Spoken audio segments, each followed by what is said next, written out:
Dice, el nacimiento de Jesucristo fue así. Estando desposada María, su madre, con José, antes que se juntasen, se halló que había concebido del Espíritu Santo.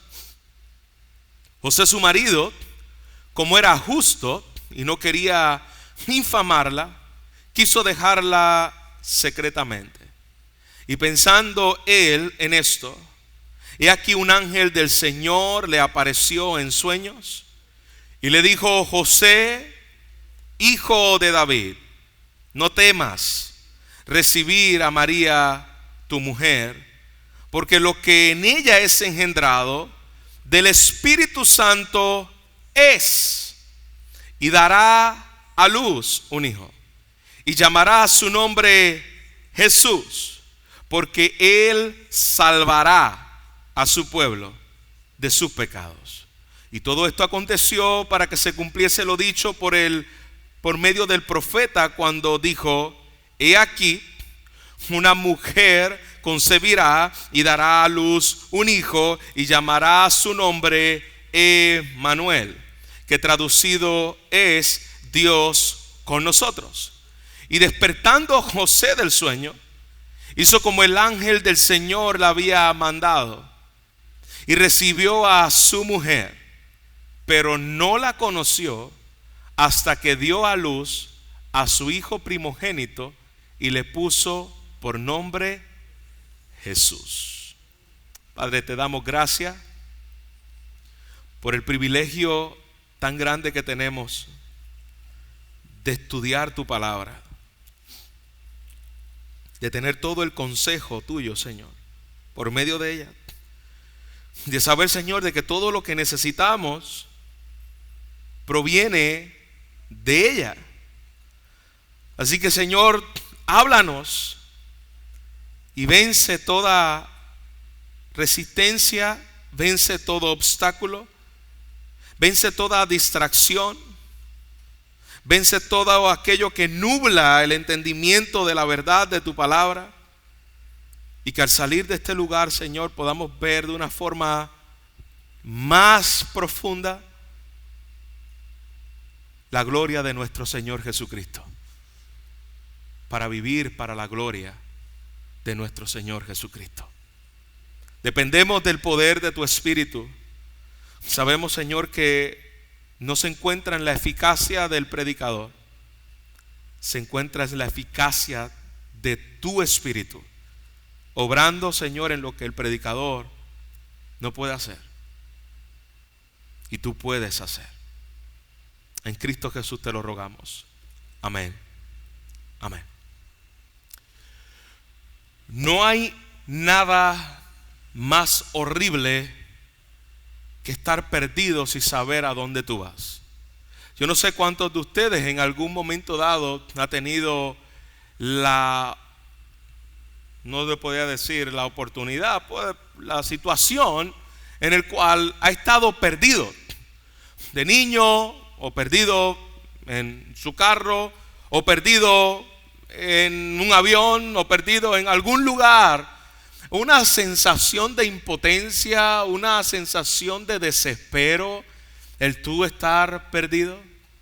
Yo recuerdo cuando tenía 8 años que me perdí en un centro comercial grande, desesperado, comencé a llorar, encontré a un policía, el policía trató de calmarme, pero en un momento dado, mientras iba caminando con el policía, yo escuché a lo lejos un famoso pito que tiene mi padre, que yo lo podía reconocer en cualquier parte, y de lejos allí escuché el pito de mi papá. Y cuando pude estar con mi familia nuevamente, y fui encontrado, hermanos, no había gozo, había tranquilidad, había paz, porque por fin pude llegar al lugar donde yo me había perdido. Yo me perdí de mis padres, muy inquieto, muy travieso, muy distraído, y hay cosas que no han cambiado. Pero esa experiencia siempre la recuerdo, y me hizo recordar, mientras leía también este pasaje, la realidad en la cual nos encontramos. Hermanos, hasta que tú y yo no entendamos lo que significa estar perdido, no vamos a entender quién es Jesús. Hasta que tú y yo no entendamos lo que es estar perdido, tú y yo no vamos a entender quién es Jesús.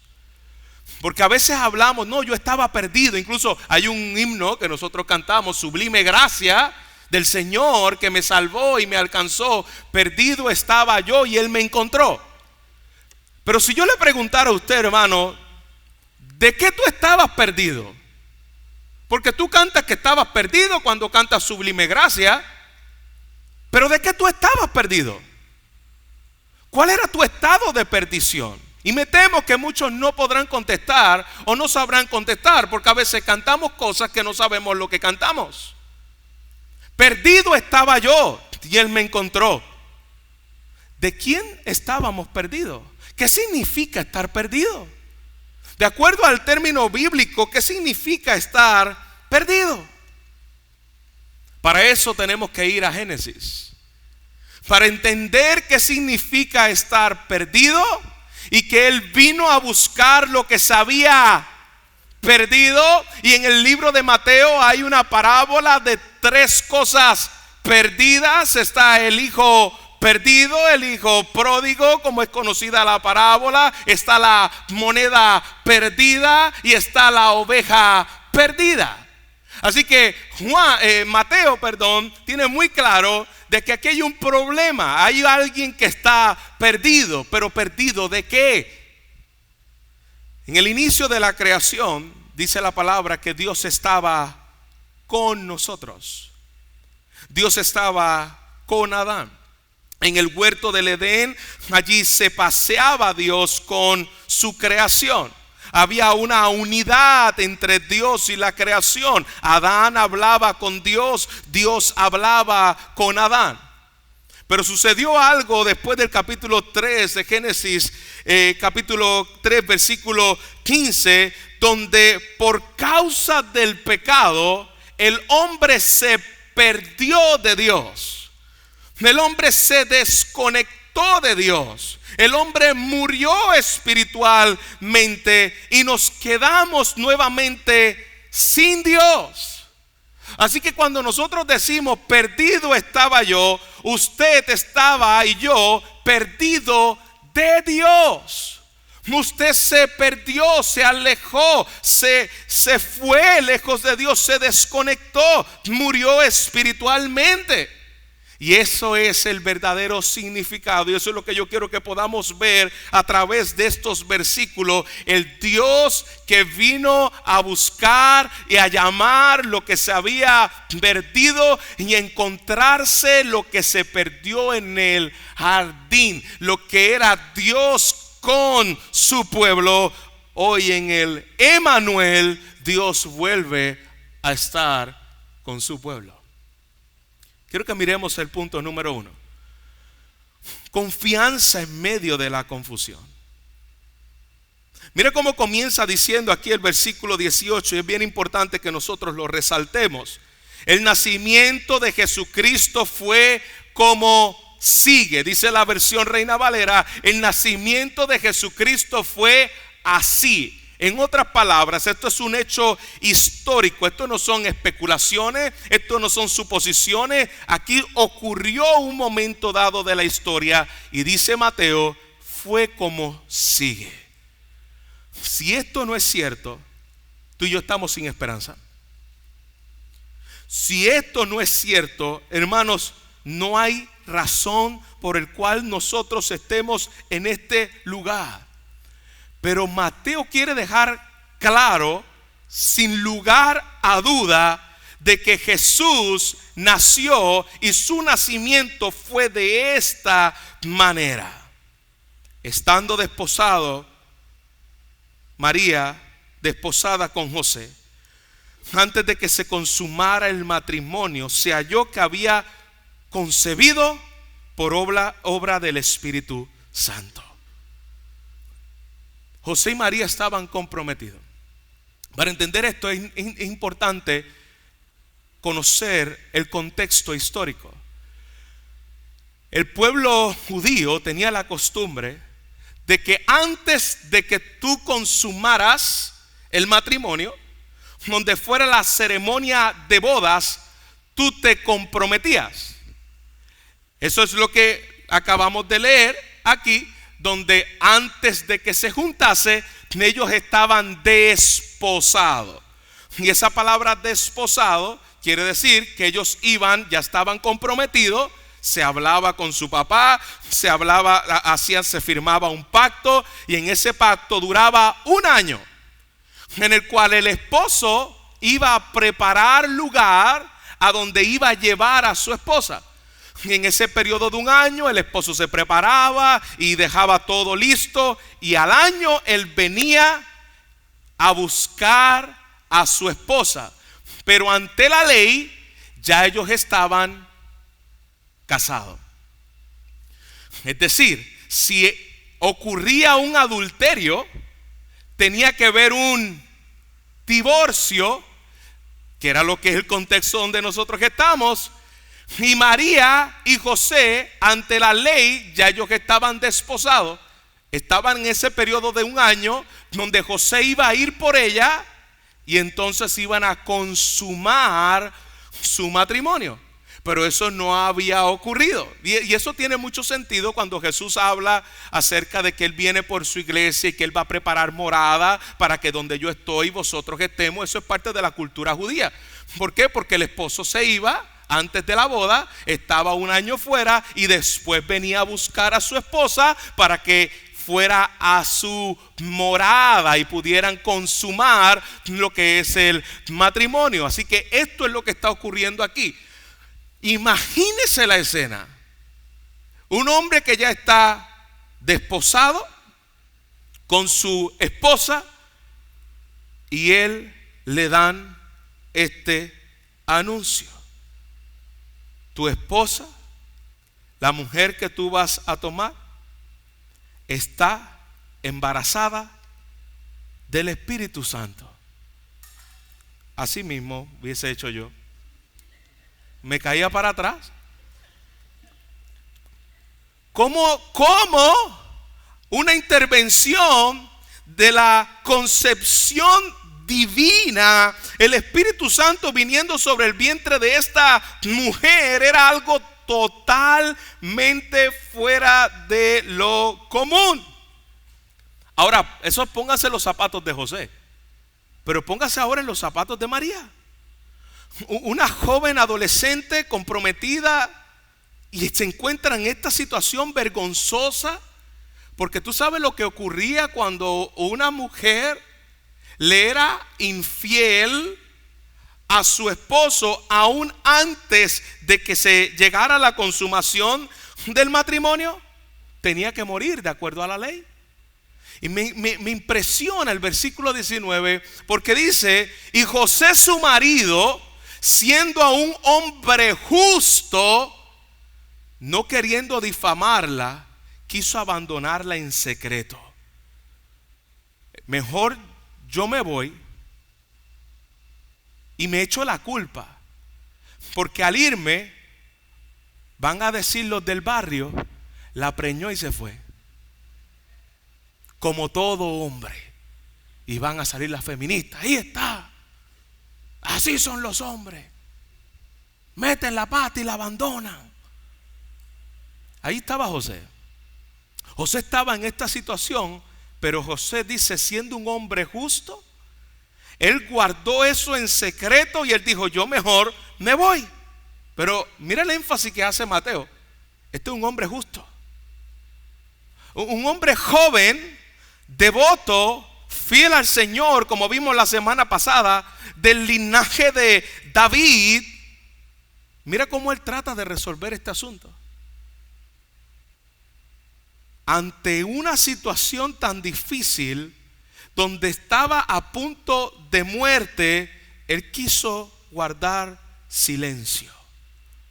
Mira lo que dice la ley, lo que debía ocurrir con María.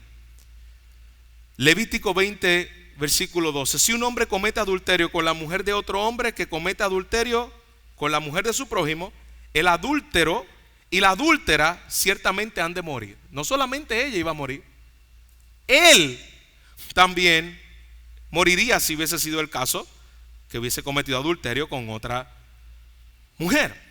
Deuteronomio 22:20 dice: pero si el asunto es verdad, que la joven no fue hallada virgen, entonces llevarán al joven que lo había acusado a la puerta de la casa de su padre, y a los hombres de su ciudad lo apedrearán hasta que muera, porque ella ha cometido una infamia en Israel, prostituyéndose en la casa de su padre. Así quitarás el mal en medio de ti. Si se encuentra un hombre acostado con su mujer casada, los dos morirán, el hombre que se acostó con la mujer y la mujer. Así quitarás el mal de Israel. Si hay una joven virgen que está comprometida, que este es el caso de María, a un hombre, y otro hombre la encuentra en la ciudad, se acuesta con ella, entonces llevaréis a los dos a la puerta de la ciudad y los apedrearéis hasta que mueran, la joven porque no dio voces a la ciudad, y el hombre porque ha violado a la mujer de su prójimo, y así quitarás el mal en medio de ti. Esto es lo que estaba en escena cuando ellos están escuchando este mensaje, porque ellos eran personas devotas que conocían la ley de Dios. Tanto María era una israelita esperando el Mesías, una mujer devota a Dios, como José. Ambos eran hombres que amaban a Dios. Y mira lo que dice el texto, versículo 20. Pero mientras pensaba en esto, yo me imagino a ellos corriéndole todos estos versículos por la mente. Obviamente no eran versículos, pero tenían el conocimiento de la transferencia de la ley oral. Ellos sabían lo que la ley decía, pero mientras estaba meditando, y José decía: ¿cuál muerte va a llevar? ¿O muere ella? ¿O muero yo? ¿Qué hago? Él meditaba en el corazón. Mientras pensaba en esto, he aquí se le aparece en sueños un ángel del Señor y le dice, para mantener la línea que vimos la semana pasada de la genealogía: José, hijo de David, no temas recibir a María tu mujer, porque el niño que se ha engendrado en ella es del Espíritu Santo. Mateo nos dice las palabras exactas del ángel a José. Interesante, porque el ángel que se le aparece a María y que se aparece en esta escena es el ángel Gabriel. Lucas lo menciona, y es el mismo ángel que se le apareció a Daniel. Y el ángel que se le apareció a Daniel era el que había prometido al hijo del hombre que vendría del linaje de David. No es coincidencia, es el cumplimiento del Mesías prometido por Daniel, en el cual ahora le está hablando y diciendo a María y diciendo a José: este niño que va a ser engendrado, no va a ser engendrado por carne de hombre, no va a ser engendrado por semilla de hombre. Este viene de un linaje eterno, real, legítimo, del trono de David, prometido en el Antiguo Testamento. Y José es advertido: no abandones a tu esposa, no abandones a María, y recibe a este como hijo de Dios. Versículo 24, cuando él despertó José del sueño, esto es un hombre que ama a Dios, esto es un hombre que conoce a Dios. Tú y yo hubiésemos hecho 20 cosas, volvernos locos. Hizo como el ángel del Señor le había mandado, y tomó, un hombre de verdad, consigo a su mujer, y la conservó virgen hasta que dio a luz un hijo, y le puso por nombre Jesús. José obedeció sin cuestionar el plan de Dios. José reconoció que el cumplimiento de los propósitos divinos dados en el antiguo pacto del Mesías prometido como el Hijo del Hombre era lo que se estaba cumpliendo aquí. Plenamente humano y plenamente Dios. Este niño, dice Lucas, que el Espíritu Santo vino sobre María y la cubrió. ¿La cubrió de qué? La cubrió de su pecaminosidad, la cubrió de su humanidad. Y el Espíritu Santo cubre a María para depositar en ese vientre al Dios hecho carne. Al mismo tiempo que afirmamos la humanidad de Jesús, no olvidemos que lo que estaba creciendo en el vientre de María era Dios hombre, plenamente divino. Como hijo de Dios posee toda la gama de características humanas y todos los atributos de Dios. En una mujer, todas las características divinas las tenía Jesús. Y todas las características humanas. Jesús se cansó, Jesús le daba sueño, Jesús lloraba. Jesús lloró como cualquier niño en el pesebre. Bueno, pero era Dios, no se supone que llore. Bueno, Jesús lloró en Getsemaní. Y lloró como lágrimas, como de sangre. Todas las características humanas las tenía Jesús. Pero todas las características divinas las tenía Jesús. Él tenía dominio sobre la naturaleza. Él tenía dominio sobre el pecado. Tus pecados te son perdonados. Él tenía dominio sobre la muerte. Levántate y anda, Lázaro, sal fuera. Él tenía dominio sobre el mar. Los peces le obedecían. El mar le obedecía. Es la deidad. Y ese es el milagro, hermanos, más extraordinario de la Biblia. Dios hecho hombre. Dios se hizo hombre. María engendró, María crió, María amamantó a un ser divino. La segunda persona de la Trinidad. De ahí viene el nombre Madre de Dios. Y esto suena chocante y algunos hasta blasfemos cuando vienen del catolicismo y dicen: no, ¿cómo que María es madre de Dios? Si Dios es eterno, va a ser madre de Dios. ¿Cómo va a ser madre de Dios? Un ser eterno no tiene madre. Eso es cierto. Pero que María sea madre de Dios no significa que María es creadora de Dios. María no creó a Dios. María parió a Dios hecho hombre.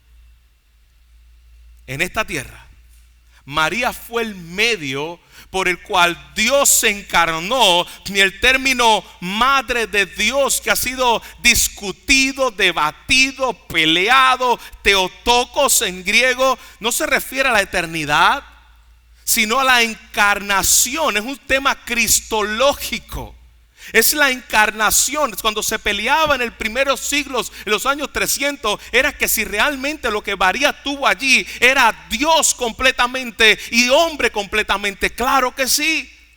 Así que en esa esencia, el nacimiento virginal, Jesús no heredó la naturaleza pecaminosa de María, no heredó la culpa que todos heredamos de Adán,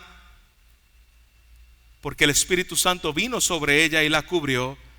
Pero podemos decir que María dio a luz a Dios hombre. Dios hecho hombre. No creemos lo que la Iglesia Católica Romana cree de la Santa Inmaculada, que María nunca tuvo pecado. Eso es una herejía, porque María dijo: el Señor mi Salvador. ¿De qué la salvó a María? Si María era inmaculada y sin pecado, ¿de qué la salvó? De su pecado. María sabía que ese Mesías, que era Dios hecho carne, que estaba en su vientre, era también quien la iba a salvar de su pecado. Así que con todo esto, hermanos, debemos concluir que María como humano, sí pecó. Como humano, históricamente podemos ver hasta este último versículo que José no la tocó hasta que dio a luz. Pero pasó algo después. José se casó con ella y se unió con ella. Eso no la hace ser menos devota a Dios. Claro, lo que pasa es que hemos creado una doctrina que se llama mariología, donde hemos idolatrado a un personaje que no es nada que ver con esta persona que está aquí. Hemos creado una diosa que sustituye, que supuestamente ruega por nosotros. No, esa no es la virgen que está aquí. Esta virgen judía era una mujer devota que amaba las escrituras, que conocía las escrituras, que dio a luz a Dios hecho hombre y que puede llamarse en todo sentido de la palabra madre de Dios, porque dio a luz a Dios hombre, pero no es la que nos pintan dentro del romanismo.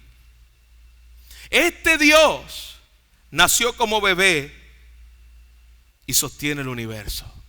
Qué poderoso, hermanos. Este Dios hecho carne tuvo 30 y pico de años y existió eternamente. Este Dios estaba cansado y era omnipotente. Este Dios hecho hombre murió y venció la muerte. Este Dios ha vuelto al cielo y está presente con nosotros. Confía en medio de la duda. Número 2, busquemos la dirección de Dios cuando no entendemos qué hacer. Versículo 21. Después el ángel le continúa diciendo a José: y dará a luz un hijo y le pondrás por nombre Jesús, porque él salvará a su pueblo de sus problemas aquí en la tierra.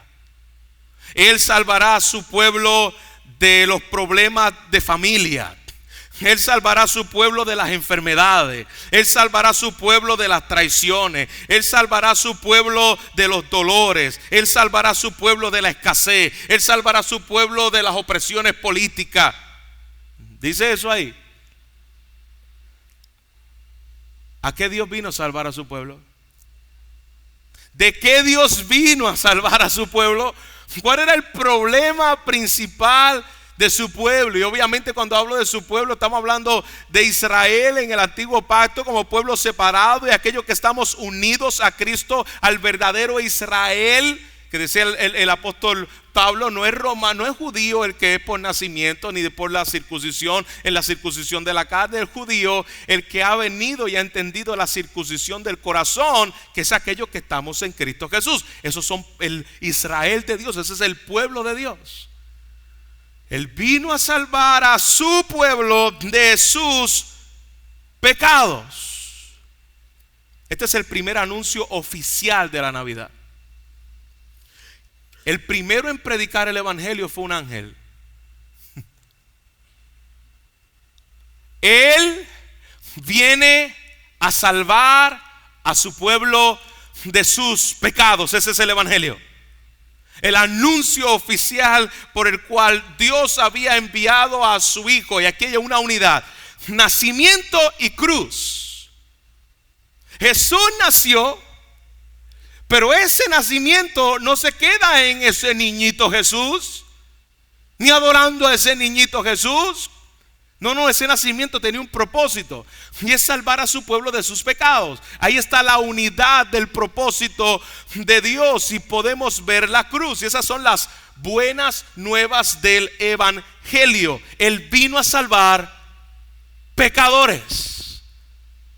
¿Cuántos pecadores hay en este lugar? ¿Y por qué te enojas cuando hablan de tu pecado? ¿Y por qué lo escondes? ¿Y por qué no quieres hablar de tu pecado? ¿Ni por qué te pones y te retuerces cuando traen áreas de pecados en tu vida? ¿Ni por qué los quieres ocultar y dar una apariencia a los hombres de la que no es? ¿Por qué? Porque Dios vino a salvar pecadores. Eso debe ser algo normal en nuestras conversaciones. Él vino a salvar pecadores. El propósito por el cual Dios envió al mundo a su Hijo es porque somos pecadores. A ti no te debe sorprender el pecado de otros, porque ese pecado no quiere decir que no nos debe doler, no quiere decir que no lo debamos confrontar, pero no te debe sorprender, porque esa es la razón por la cual Cristo vino al mundo. Dios vino a morir por pecadores. Versículo 22, y quiero que ponga atención a estos versículos, del 22 al 25. Todo esto sucedió para que se cumpliese lo que el Señor le había dicho por medio del profeta. Está hablando del profeta Isaías, en Isaías capítulo 7. He aquí la Virgen concebirá y dará a luz un hijo y la pondrá por nombre Emmanuel, que traducido significa Dios con nosotros. El anuncio que le está dando aquí, la unión que está haciendo aquí Mateo, es lo que se conoce como una profecía tipológica. Lo que está haciendo Mateo es tomando lo que ocurrió en Isaías capítulo 7, donde Dios le estaba hablando al rey Acaz y le estaba diciendo al rey Acaz: una señal que yo te voy a dar es que una virgen va a dar a luz un hijo, para que tú entiendas de que Dios está en medio del pueblo. El rey Acaz no pudo entender esa señal. Todavía se preguntan los teólogos, esa señal del Antiguo Testamento, ¿quién era la virgen y quién era Emmanuel? Algunos entienden que probablemente, yo no estoy diciendo que esta es la interpretación, pero es una de las interpretaciones, ese Emmanuel y la virgen que estaba hablando, algunos creen que era la esposa de Acaz, y Emmanuel era uno de los hijos de la esposa de Acaz, del rey Acaz, en el cual le iba a dar por señal, porque luego hay otro hijo que le nace a Acaz, que le pone otro nombre. Uno, Dios está contigo, y el otro hijo se llama Dios te ha abandonado. Eso sucedió. Lo que está haciendo Mateo está tomando esa profecía, o esa profecía que le había dado a Acaz, y él está diciendo, así como ocurrió en este tiempo, él toma, y lo vamos a ver luego en el capítulo 2, él hace lo mismo. De Egipto llamé a mi pueblo.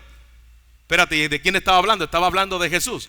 Pero él toma una escena de lo que había ocurrido en el Antiguo Testamento, y él está diciendo, esto es una tipología cumplida en la profecía completa. Se llama profecía tipológica en la persona de Jesús. Jesús es el verdadero Emmanuel. Jesús es el verdadero Dios con nosotros. Lo que Acaz no pudo entender, lo que Acaz no pudo ver como bendición, este es el Mesías prometido del linaje de David, Dios con nosotros, que vino a salvar a su pueblo de sus pecados. En otras palabras, Él vino a salvar a su pueblo, pero Él vino a regresarnos nuestra comunión con Dios. Esos dos elementos están en este primer anuncio del Evangelio a través del ángel. Este Dios, Emmanuel, Dios con nosotros, Él viene a salvar su pueblo, a su pueblo de sus pecados, pero Él viene a regresarme la eterna comunión con Dios que se había perdido en el jardín. Él vino a buscar a los perdidos de Génesis capítulo 3 versículo 15, que era toda la humanidad que estaba perdida en sus pecados. Él vuelve otra vez a traer el Edén, Dios con nosotros. Dios se hizo carne, nos ha salvado del pecado, nos ha salvado de la muerte, nos ha salvado para que podamos tener disfrute de su presencia. Mira cómo dice Hebreos capítulo 8 versículo 10, porque este es el pacto que yo haré con la casa de Israel después de aquellos días, dice el Señor.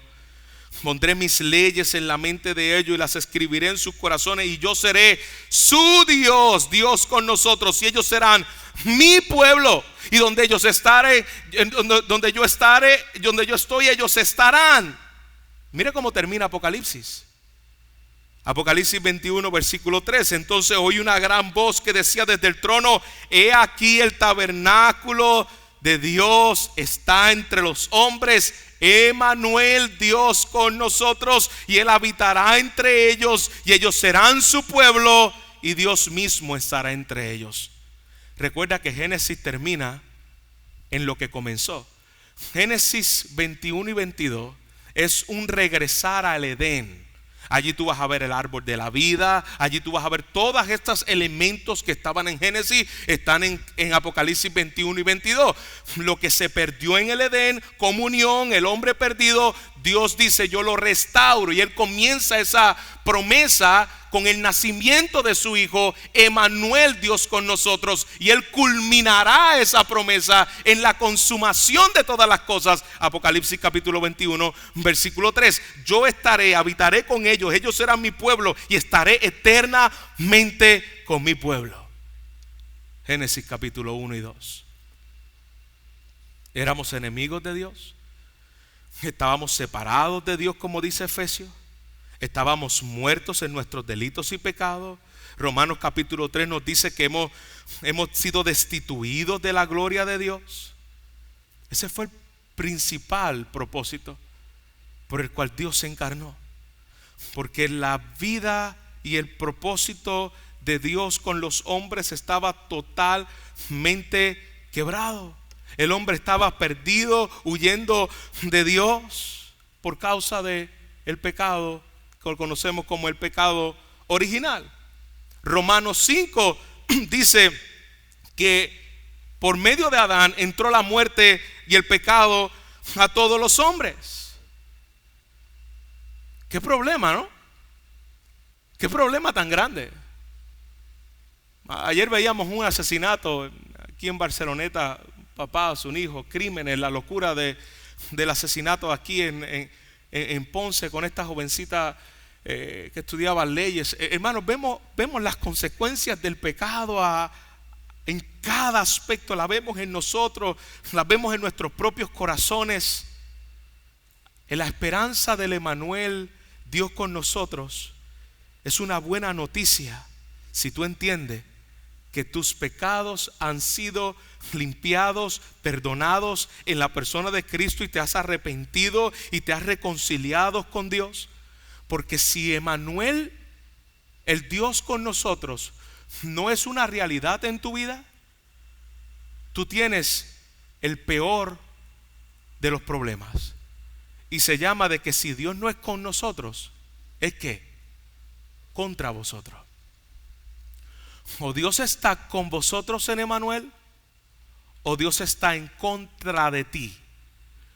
Todos los que están en Cristo pueden disfrutar del Emmanuel, Dios con nosotros. Pero si tú no estás en Cristo, tú no puedes disfrutar de eso, pero tienes un gran problema. Porque Dios está en tu contra. Y no hay nada peor que tú tener a Dios de tu contra. No importa quién tú tengas a tu favor. Puedes tener la persona más importante a tu favor aquí en la tierra, pero si Dios es contra ti, ay de ti. Pero si Dios es Emmanuel, Dios con nosotros, eso es una buena noticia. Eso es una buena Navidad. Eso es un buen recordatorio.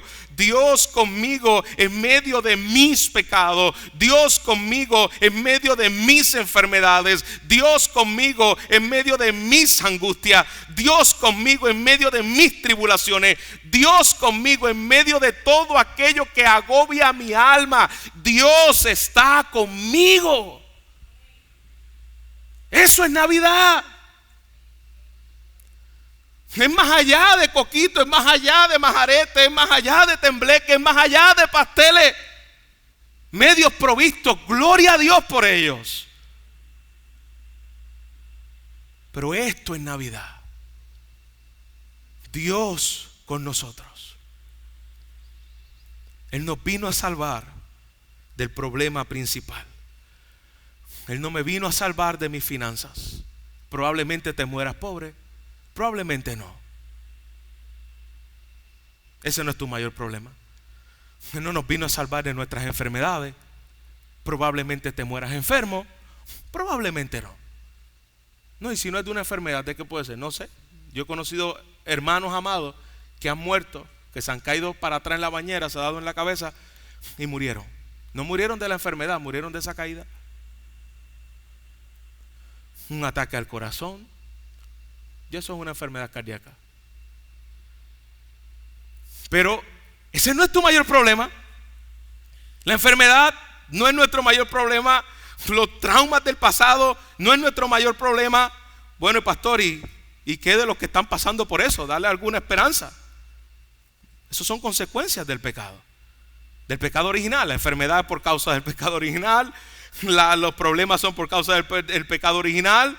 Pero tu más grande problema, mi querido amigo y mi querido hermano que te encuentras aquí, es que tú eres un pecador.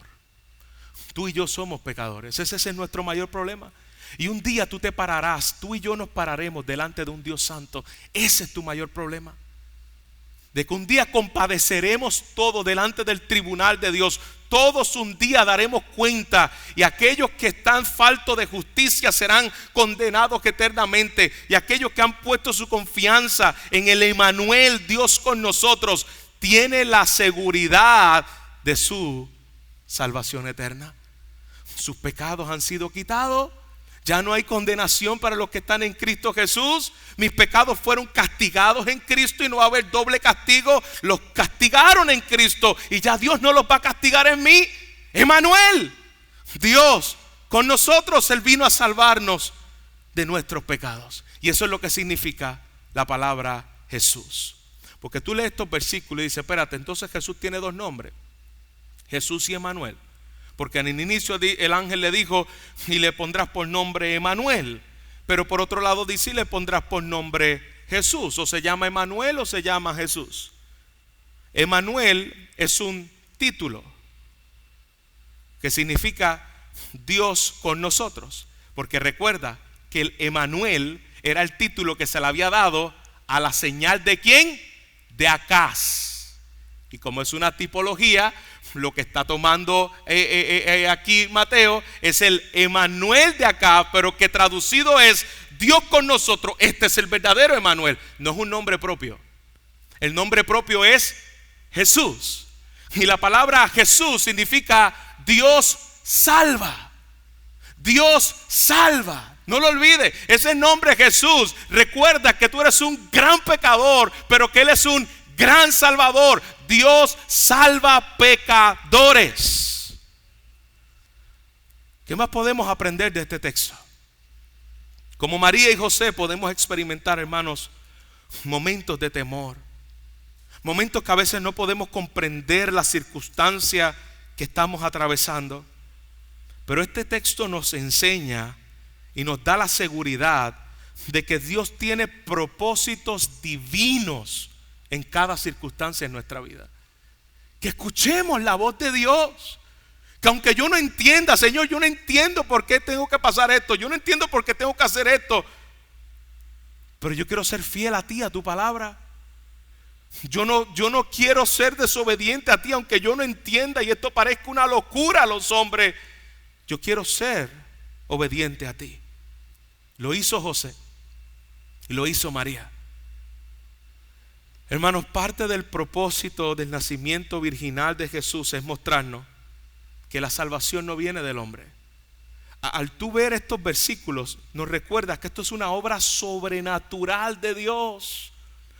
Nunca se le ocurrió a un ser humano decirle a Dios que hiciera una salvación como esta. Eso no estaba en nuestra mente. Dios, encárnate, pero no solamente encárnate, ven y sufre como los hombres, pero sigue siendo Dios y sigue siendo hombre. Son dos naturalezas que son diferentes, pero que a la misma vez no se mezclan. Están unidas, diferentes, sin mezclarse.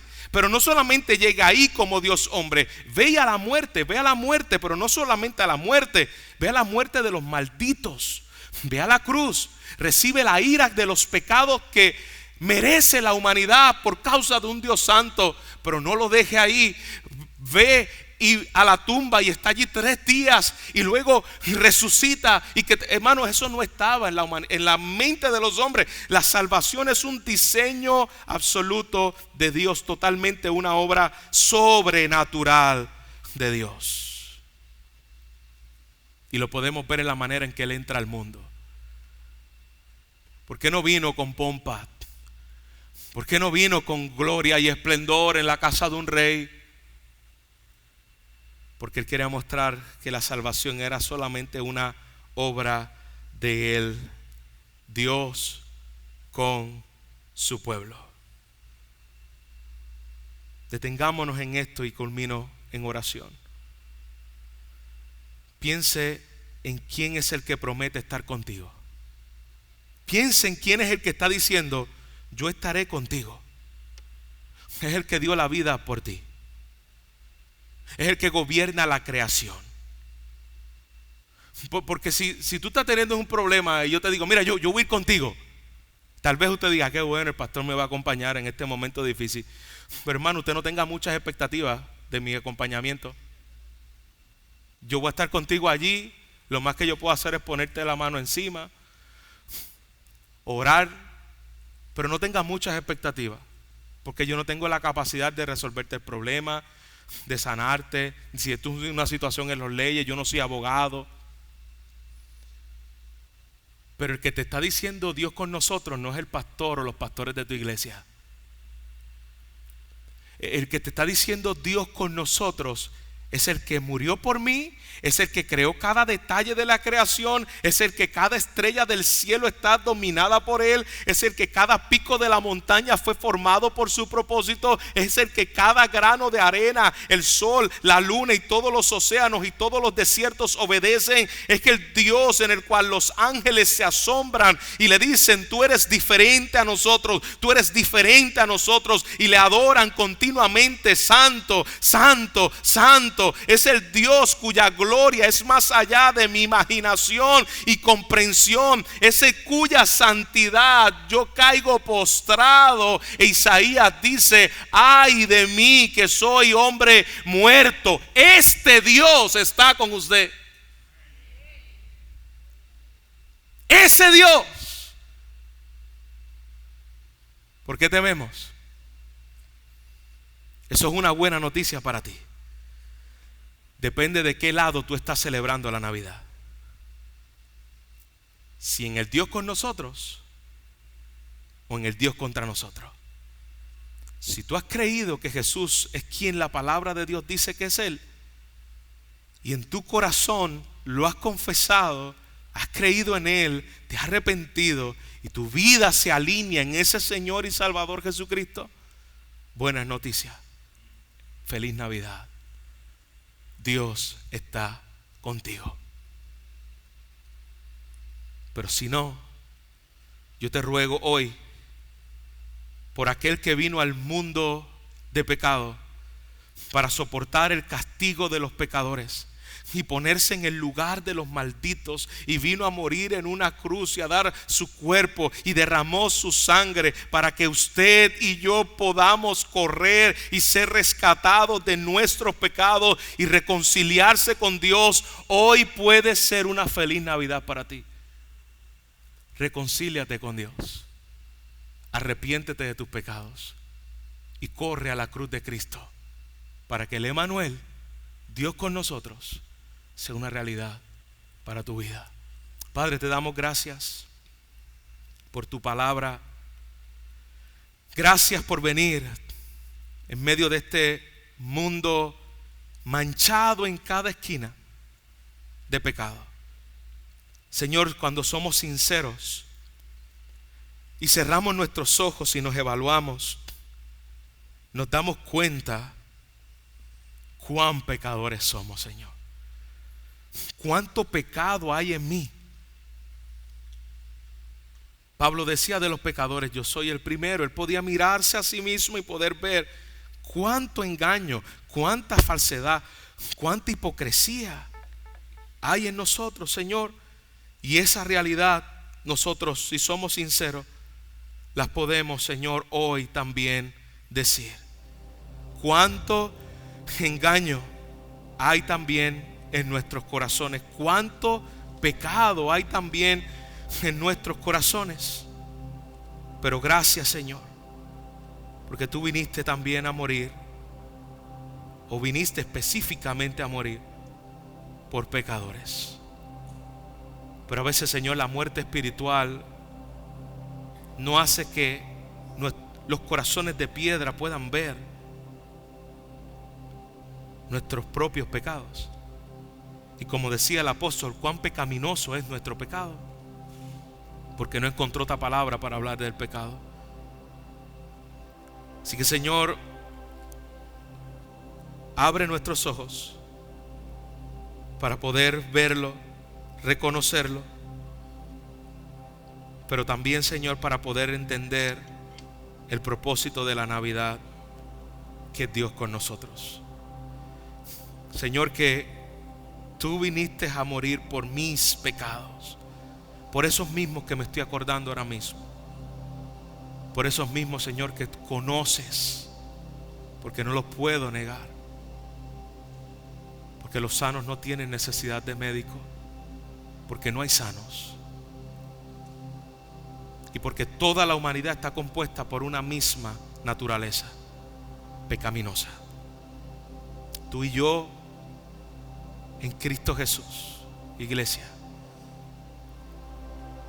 necesitamos continuamente pensar en el Emmanuel. Necesitamos continuamente meditar: Dios está conmigo. Dios se encarnó. Dios vivió la vida perfecta que yo no puedo vivir. Dios resucitó en mi lugar para que así como Él resucitó, los que creemos en Él también resucitaremos. Dios ascendió a los cielos, intercede a la diestra por mí, pero no lo dejó ahí, sino que Dios nos envió a su Espíritu Santo, que mora en nosotros, y no solamente está con nosotros, estás por nosotros y está a favor de nosotros en la obra de Cristo continuamente. Qué gloriosa buena noticia, qué gloriosa Navidad. En Cristo Jesús oramos. Amén.